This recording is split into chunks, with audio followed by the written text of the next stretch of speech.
তোরা তো আবার এই আধার রাতে হাঁটা পথে বাড়ি যাবি, পরে আবার বলবি খুড়োর গল্প শুনেই ভয় লেগেছে, একা যেতে পারছি না।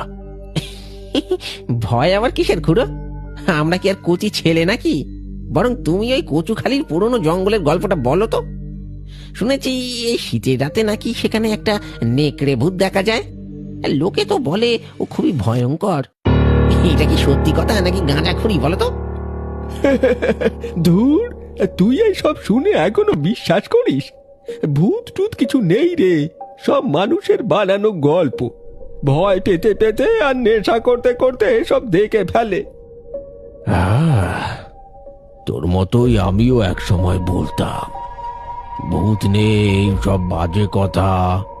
কিন্তু একটা শীতের রাতে, ঠিক এইরকমই একটা রাতে আমি নিজেই দেখেছি। তারপর কি হলো খুড়া? তুমি কি দেখেছিলে? হয়তো কোনো কুকুর ছিল, নয়তো গাছপালার ছায়া।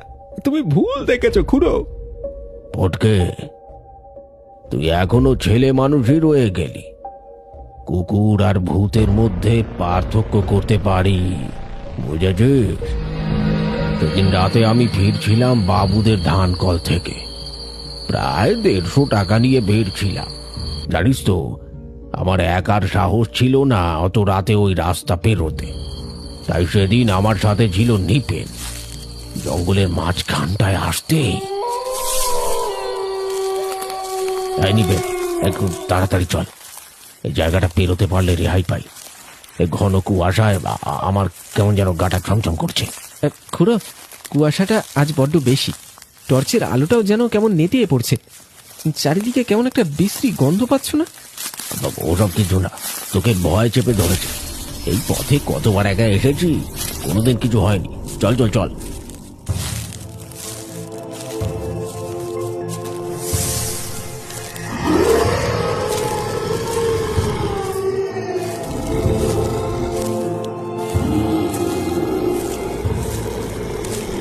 খুড়ো, শোনো, ওটা কিসের শব্দ? নিপেনের কথা শুনে আমার পা দুটো যেন মাটিতে গেঁথে গেল। আমি টর্চের আলোটা চারিদিকে ঘোরালাম, কিন্তু ঘন কুয়াশা ভেদ করে কিছুই দেখতে পেলাম না। শুধু অনুভব করলাম ঠান্ডা একটা স্রোত আমার শির দাঁড়াবে নেমে গেল। তারপর কি হলো খুড়ো? তোমরা কি করলে? আর শব্দটা কিসের ছিল? শব্দটা ছিল খুব অস্বাভাবিক, অদ্ভুত, ভারী অস্বাভাবিক একটা জন্তু হেঁটে আসার আওয়াজ।